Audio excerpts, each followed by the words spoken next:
One afternoon in 1,941 inches, the city of Hamburg, Germany, four young men were seen riding their bicycles. They were Helmut Hubener, Solomon, Rudi, and Karl. While they were on their way, a young Nazi officer who often bullied them suddenly blocked their path. In that moment, because he was fed up with his friends being mistreated, Karl punched the boy and then told his friends to keep going. What are you laughing at? You talk to me, wife. Shut up. Move. I'm gonna report you, Carl! The next morning at his home, Helmut was ready to go to the city hall because he had a job interview that day. However, during breakfast, his father reminded him that he had to submit a written statement for the interview. Upon hearing this, Helmut panicked because he had forgotten to write it. Oh, don't you look handsome? Morning. Have you written your patriotic statement? Later, while waiting to be called at the city hall, Helmut tried to write something down quickly, and before long, he was called inside. Once he finished reading his statement, the officials were impressed. It was so good that they wanted to post it in the office, and because of that, they decided to hire him. He could even start working that very day. Then, before he left, a secretary named Ellie asked for the paper, and in that moment, she noticed that the writing was only half finished, meaning he had simply made up the rest on the spot. Meanwhile, at the police station, a Nazi spy named Erwin was seen torturing a Jewish man who was caught with a weapon. Even though the man explained that he had found the gun on the street, Erwin did not care. He continued the torture with pure hatred, believing that a Jew like that person did not deserve any pity. That night, Helmut's brother, who was a Nazi soldier, returned home from his duty in France, and Solomon, who happened to be there, joined in to welcome him home. Then, in the bedroom, Helmut's brother showed them a radio he had bought in France. Upon seeing the radio, Helmut and Solomon were shocked, because that radio was illegal in Germany since it could connect to foreign signals. However, out of curiosity, they decided to play some American music with it. After they finished listening to the music, Solomon headed home. Then, along the way, he encountered a Nazi patrol. When the soldiers checked his identification and discovered that he was a descendant of a Jew, they immediately began beating him. Ah, there it is. Jew. A few weeks later, Helmut's brother departed for another overseas assignment. One afternoon at a church, Helmut, Solomon, Rudi, and Karl noticed a sign posted on the door, stating that Jewish people were forbidden from entering. However, Karl ignored the sign and urged Solomon to come inside anyway, but Solomon refused, as he simply did not want his friends to get into trouble. Throughout the service, Helmut remained silent because his heart felt heavy with conflict. He believed that God taught people to love everyone, regardless of race, yet he could not understand why his best friend was being treated so differently. That night, Helmut went to visit the apartment where Solomon lived. There, he found Solomon reading a book. Solomon then explained that the oppression against Jewish people was worsening every day, and he feared that it was only a matter of time before they were all executed. Upon hearing that, Helmut promised that if things became that dangerous, he would help him escape from Germany. However, those words hurt Solomon's heart. He wondered why he had to leave Germany when he was also a German himself, and loved his homeland just as much as his friends. Later that day, upon returning home, Helmut turned on the radio that his brother had left behind and managed to tune into a broadcast from England reporting the brutality committed by the Nazi. As he heard the news, all the propaganda and brainwashing he had been fed since childhood began to crumble. The next morning at the city hall, Helmut secretly entered a room filled with forbidden books from all over the world. Inside, he noticed that some volumes had even been summarized with red paper to mark their contents. One day, exactly as Solomon had feared, the moment arrived when the Nazi soldiers came and arrested Solomon. The next morning, when Helmut went to visit, he was shocked to find that the apartment was empty. The only thing left behind was the book Solomon had been reading the day before. Later that afternoon, after the church service, the pastor approached Helmut and told him that he had heard the news about the arrests of Jewish citizens, including his friend, Solomon. The pastor then explained that he never wanted to show favoritism because, for him, all people are equal before God. However, he suggested that even if the government was cruel, it was better to stay silent and pretend to follow along to remain safe rather than fight back. After hearing those words, Helmut simply smiled. At that moment, he finally realized what he had to do. He then borrowed the typewriter from the church, and that night at home, he loaded the red paper he had taken from the forbidden book room into the machine. He was fed up with what happened in his country. He thought that if the Allies could not stop Adolf Hitler through war alone, he would try to stop him through writing, as he believed that government propaganda must be fought with the propaganda of the people. In that moment, he started writing, and the very first thing he typed was a call to overthrow Adolf Hitler. He then spread the flyers he had written that very night secretly. Fortunately, he was successful in spreading his flyers, and the following morning, Erwin discovered one of them at the office. As he analyzed the text, he noticed that some of the typed letters had a shadow effect, and to find the person who had written it, he decided that he would inspect every typewriter in the city. Later that night, in front of Solomon's empty apartment, Helmuth asked Rudy and Carl to join his cause. He told them that they had to fight back. Fortunately, because of their loyalty to their friend, they both agreed to help. So, the next evening, after they finished typing another propaganda, the three of them split up to distribute the papers. While his two friends were busy moving around the city, Carl seemed hesitant about whether what they were doing was right. It turned out that the brainwashing he had received since he was a child was still very strong.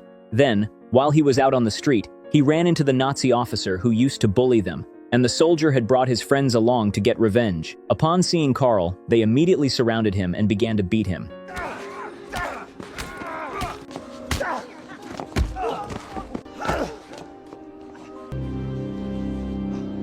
After they left, Carl felt a surge of anger within him and realized that what his friend had said was true, so he began enthusiastically spreading the resistance propaganda throughout every corner of the city. On the other hand, as Erwin was leaving his office, he spotted Helmuth posting a leaflet and immediately ran after him. Fortunately, Helmuth managed to escape. The other afternoon at the city hall, while Helmuth was preparing to leave, he accidentally bumped into someone, causing his documents to scatter across the floor.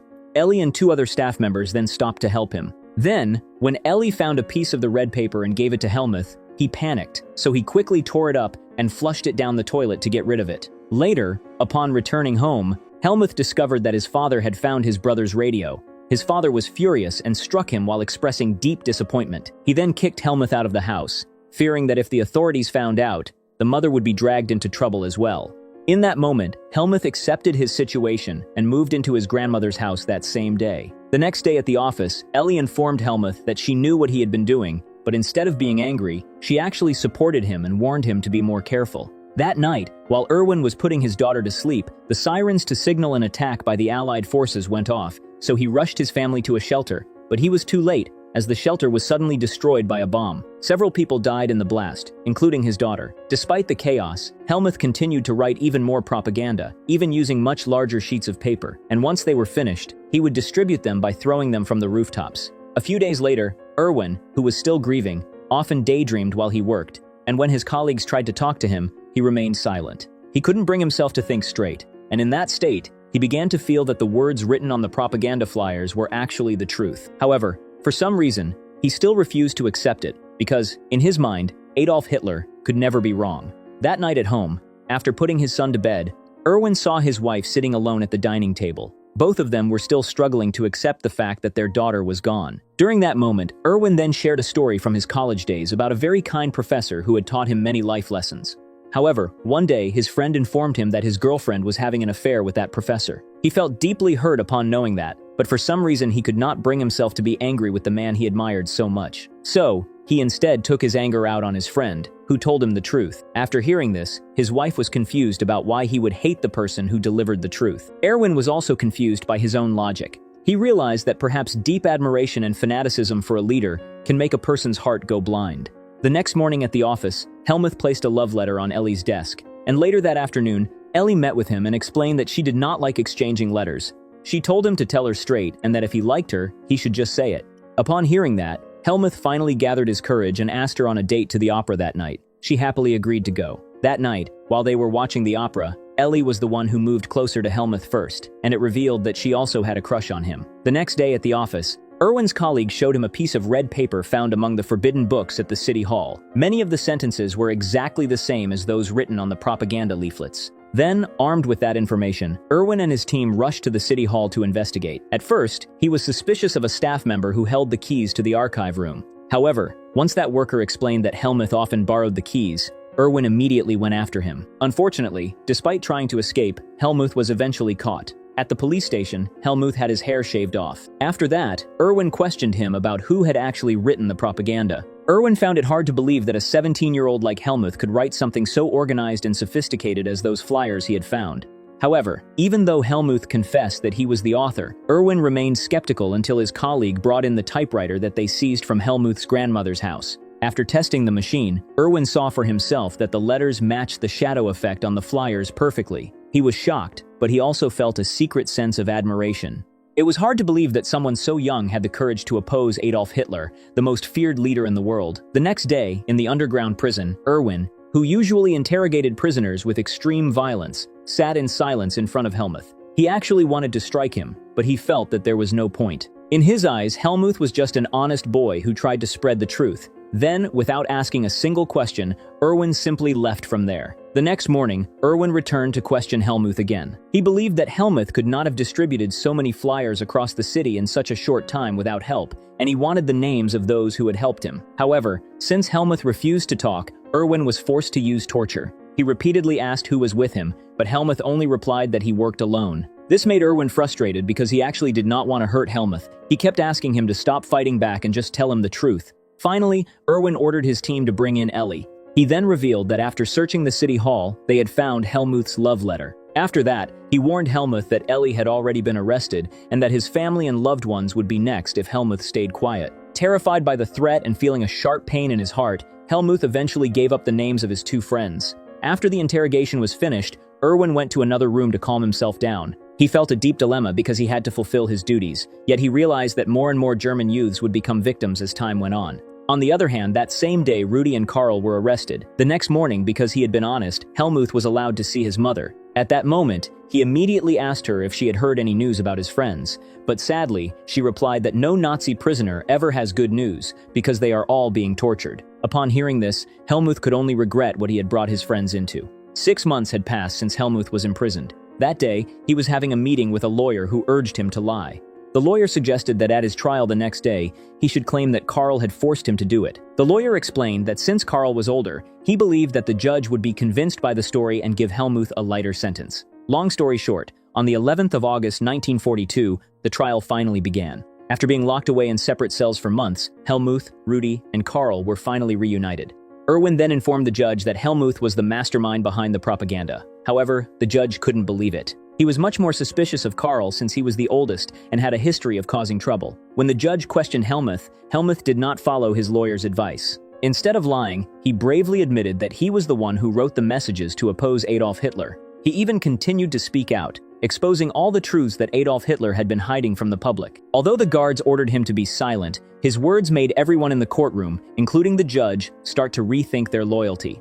Unfortunately, even though his words were true, the judge still had to take the side of those in power. The judge eventually found Helmuth and his friends guilty. For their actions, Rudy was sentenced to 5 years in prison, while Karl received 10 years. However, Helmuth was sentenced to death. When the judge asked if they had any final words, Karl and Rudy sat silently in their seats, but Helmuth stood tall and firm. He then stared at the judge while declaring that if he must die, then God would be his witness. He stated that he was being executed simply for telling the truth. He also reminded everyone that a day of judgment would eventually arrive for everyone, where the judges would be judged and the truth would finally win. As the guards began to lead Karl and Rudy away, Helmuth told them that their struggle ended there. He told them to live long lives so they could witness a beautiful ending to this dark chapter. He then asked that once the German people were finally free, they should remember him. One day, this will end. You will live to have a better life, better Germany. Remember me. 2 months later, on the 27th of October, 1942, Erwin visited Helmuth one last time. In that moment, he showed him some documents and explained that he had spent the last 2 months trying to appeal for Helmuth. However, his request was rejected, and the execution was scheduled for that very day. Upon hearing this, Helmuth thanked him for his efforts. He then made one final request, asking Erwin to deliver a letter he had written to his mother. Then, once everything was ready, the guards arrived and led Helmuth away to face the execution. By the time you read this, I will be gone. I'm not afraid to die. Father in heaven knows I have done nothing wrong, and he will be the proper judge of this matter.